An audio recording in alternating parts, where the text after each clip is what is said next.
علیکم. آج یہاں پہ جتنے بھی صحافی حضرات ہیں، سیاسی کارکن ہیں یا سیاسی پارٹیاں ہیں، میں ان سب کا شکریہ ادا کرنا چاہتی ہوں کہ انہوں نے ہمیں اسلام آباد جیسے شہر میں دعوت دی اور سننے کا موقع دیا. لیکن مجھے حیرانگی نہیں ہوگی اس بات پہ کہ یہی جو سیاسی کارکنان بیٹھے ہوئے ہیں یا میڈیا کے حضرات بیٹھے ہوئے ہیں، ہم پچھلے 17 دنوں سے اسلام آباد میں بیٹھے ہوئے ہیں اور ہمیں نہ سنا جا رہا ہے اور نہ ہمیں کوریج دی جا رہی ہے. یہاں پہ آپ سب لوگ بیٹھے ہوئے ہیں آئین تحفظ کے لیے جو دعوت دی ہے، تو میں آپ لوگوں سے یہ سوال پوچھنا چاہتی ہوں کہ کس آئین کی تحفظ کے لیے آپ یہاں پہ بیٹھے ہوئے ہو؟ کس آئین کی تحفظ کے لیے یہ بیٹھک سجائی گئی ہے؟ آیا آپ لوگوں کے لیے یہ ایک آئین ہوگا لیکن ہمارے لیے یہ آئین ہماری نسل کشی میں ملوث ہے؟ وہ آئین جو ہر شہری کو برابری کا سلوک رکھنے کا کہتی ہے، لیکن یہی آئین ہمیں بلوچوں کو پچھلے 75 سالوں سے ہمیں غلام کر کے رکھا ہوا ہے. یہی آئین جو شہریوں کی تحفظ کی بات کرتی ہے، لیکن یہی آئین بلوچوں کی نسل کشی میں ملوث ہے. تو جس آئین کی تحفظ کے لیے آپ لوگ بات کر رہے ہیں، اس آئین کو اسلام آباد کے ایئر کنڈیشنر آلوں میں پڑھا اور سنا جاتا ہوگا، لیکن بلوچستان میں وہ آئین صرف ایک کاغذ کا ٹکڑا ہے. بلوچستان میں وہ آئین یا یہاں پہ جو پارلیمان کی خود مختاری کے لیے آئے ہوئے ہیں لوگ، عدلیہ کی آواز کے لیے آئے ہوئے ہیں لوگ، لیکن یہی عدلیہ، یہی پارلیمان، بلوچستان میں یہی میڈیا بے بس اور خاموش ہے. یہی عدلیہ بلوچوں کے ساتھ پچھلے 75 سالوں سے انصاف نہیں کر پا رہی ہے. یہی پارلیمان جو یہاں پہ بیٹھی ہوئی ہے، وہ بلوچستان میں بے بس اور تماشائی کی طرح کام کر رہا ہے. اور یہی میڈیا جو یہاں پہ موجود ہے، بلوچستان میں یہی میڈیا کو اجازت تک نہیں ہے کہ وہ آئے اور ہماری جو نسل کشی ہو رہی ہے یا ہمارے جو احتجاج ہو رہے ہیں یا دھرنے ہو رہے ہیں ان کو کوریج دے. تو میں اپنی یہی عدلیہ اور پارلیمان اور جو حکومتی ادارے ہیں یا میڈیا ہے، ان سب کی تصور سے یہ کہنا چاہتی ہوں کہ بلوچستان میں میری بہن ڈاکٹر مارنگ بلوچ اور ان کی ساتھیوں کے ساتھ بھی یہی کچھ ہوا. انہیں 22 مارچ کو اس وقت گرفتار کیا گیا جب وہ ایک پرامن دھرنے میں بیٹھے ہوئے تھے، اور وہ دھرنا ان کے سیاسی کارکنان کے لیے تھا جن کے گھروں میں چھاپے پڑ رہے تھے. تو اسی دھرنے پروٹیسٹ میں پولیس اہلکار آ کر فائرنگ کرتے ہیں اور 3 لوگوں کو شہید کرتے ہیں.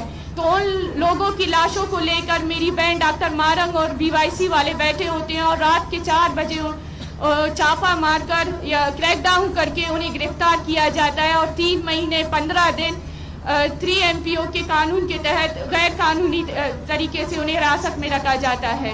ہم انہی عدلیہ کے پاس جاتے ہیں، بار بار جاتے ہیں اور تاریخ پہ تاریخ دیے جاتے ہیں، لیکن ہمیں کوئی نہیں سنتا. اور جب فیصلے کی باری آتی ہے تو جو جج ہمارے خلاف فیصلہ دیتا ہے اسے جو ہے نا چیف جسٹس کے مراحت سے نوازا جاتا ہے، اور اس کے بعد جو انہیں تھانوں میں شفٹ کیا جاتا ہے یا جو بے بنیاد FIRs ہیں ان کے تحت گرفتار کیا جاتا ہے.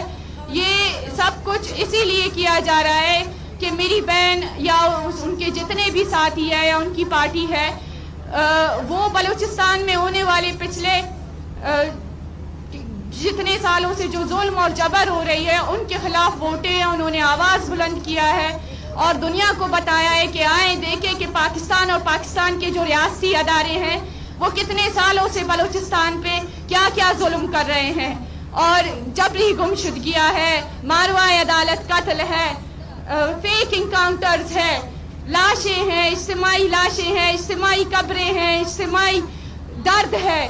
جو ہم پچھلے 75 سالوں سے سہ رہے ہیں. پچھلے 75 سالوں سے ہم اس درد کو ہماری نسلوں نے برداشت کیا, ہم برداشت کر رہے ہیں. لیکن قانون, آئین اور جو پارلیمنٹ ہے وہ اس وقت نہیں بولتے ہیں جب ہماری نسل کشی کی جا رہی ہو. وہ اس وقت حرکت میں آتے ہیں جب ان کے خلاف کوئی بولے, جب یہ کوئی اٹھ کر بولے کہ آپ کا عدلیہ کہاں ہے, آپ کا قانون کہاں ہے, آپ کا آئین کہاں ہے, تو یہ اس وقت حرکت میں آتے ہیں جب ان کو جھنجھوڑنے کے لیے کوئی آواز بلند کرے. اور میں یہی کہنا چاہتی ہوں کہ ہم پچھلے 17 دنوں سے اسلام آباد میں اس وجہ سے بیٹھے ہیں کہ بلوچستان میں ہمیں سنا نہیں گیا. بلوچستان میں میڈیا بلیک آؤٹ ہے. بلوچستان میں جو حکومتی نمائندے ہیں وہ ریاست کے پالے ہوئے ٹٹو ہے, یا ہم یہ کہہ سکتے ہیں کہ وہ یہ حیثیت ہی نہیں رکھتے کہ وہ آئیں اور ہمارے مسئلوں کو حل کرے.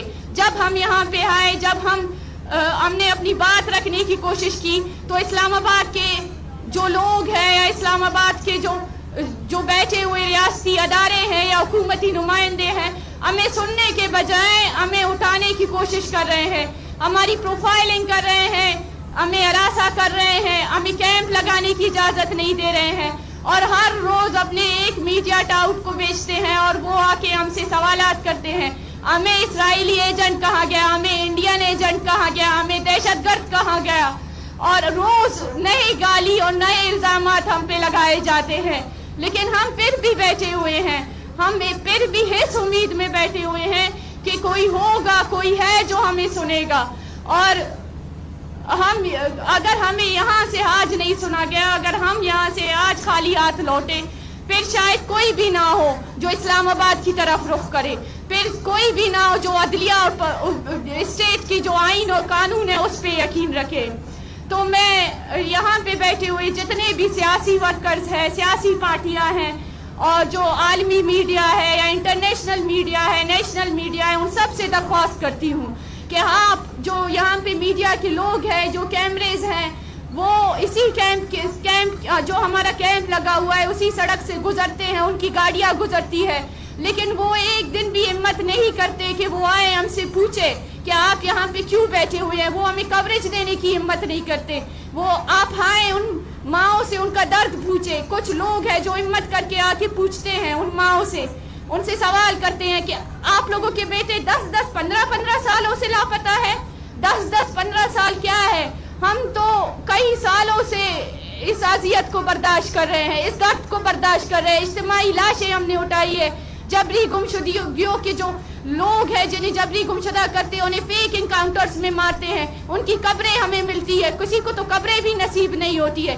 جب یہ جو یونیورسل رائٹ ہے, جو مرنے کے بعد ہر انسان کا حق ہوتا ہے کہ اسے اسی طریقے سے دفنایا جائے, اس کے خاندان کو اس کی شناخت کا حق حاصل ہے, لیکن جب ہم ان پر سوال کرتے ہیں تو اس سوال پر بھی ہمیں گرفتار کرتے ہیں اور ہم پہ لاٹیاں برساتے اور ہمیں دہشت گرد قرار دیتے ہیں. تو میں آپ سب سے اپیل کرتی ہوں, جتنے بھی لوگ یہاں پہ بیٹھے ہوئے ہیں, جتنے بھی صحافی حضرات یہاں پہ بیٹھے ہوئے ہیں, جو سیاسی پارٹیاں ہیں, جو سیاسی ورکرز ہیں, وہ آئیں ہمارے کیمپ میں, ان ماؤں سے ان کا درد پوچھے, اور جو حکومتی نمائندے ہیں جو پاور میں ہیں ان سے جا کے کہیں کہ سننے سے کچھ نہیں ہوگا, مسئلے تو حل کرنا دور کی بات ہے اور ہمیں پتا ہے کہ آپ حل بھی نہیں کر سکتے, لیکن آپ اپنا دل تو بڑا کریں, آئیں ہم سے پوچھے تو صحیح. اور میں کل دوبارہ جو ہے نا ڈاکٹر مارنگ اور BYC کی جو باقی قیادت ہے ان کی ہیئرنگ ہوگی 2 اگست کو, اور مجھے یقین ہے کہ یہ جو عدالتی نظام ہے یہ پورا بک چکا ہے. یہ دوبارہ ریمانڈ پہ بھیجیں گے اور اسی طرح طول دیں گے کہ ان کو بند رکھنے کا بھی, اور ایسے FIRs ہیں جن پہ چارجز ہی نہیں بنتے ہیں, جو اسپیچ کے بیاف پہ ان کے خلاف FIR کیے گئے ہیں یا پروٹیسٹ کے, اور وہ سب کچھ میڈیا میں موجود ہے. لیکن انہی چیزوں کو میڈیا کے اندر جو ٹولہ بیٹھا ہوا ہے وہ توڑ مروڑ کر میری بہن اور BYC کے قیادت کے خلاف استعمال کر رہے ہیں کہ یہ دہشت گردوں کی پروکسیز ہیں, یہ فلان کی پروکسیز ہے. اگر پروکسیز ہے تو آپ 3 مہینے 15 دن MPO کے قانون کے تحت کیوں رکھتے ہیں؟ آپ کے پاس اگر ثبوت ہے تو آپ اپنے عدالتوں میں پیش کیوں نہیں کر رہے ہیں؟ آپ بے بنیاد FIR سے کیوں نہیں رکھا ہوا ہے؟ آپ کے پاس ثبوت نہیں ہے جو آپ میڈیا کے ذریعے پروپیگنڈا کر رہے ہیں؟ اگر آپ مجھے کہہ رہے ہیں کہ میں چور ہوں تو اس چیز کو آپ کو ثابت کرنا ہے، مجھے ثابت کرنے کی ضرورت نہیں ہے۔ تو میں آپ سب لوگوں سے درخواست کرتی ہوں کہ آپ لوگ آئیں، ہمارے کیمپ کا دورہ کریں، ان ماؤں کا درد سنیں۔ شکریہ۔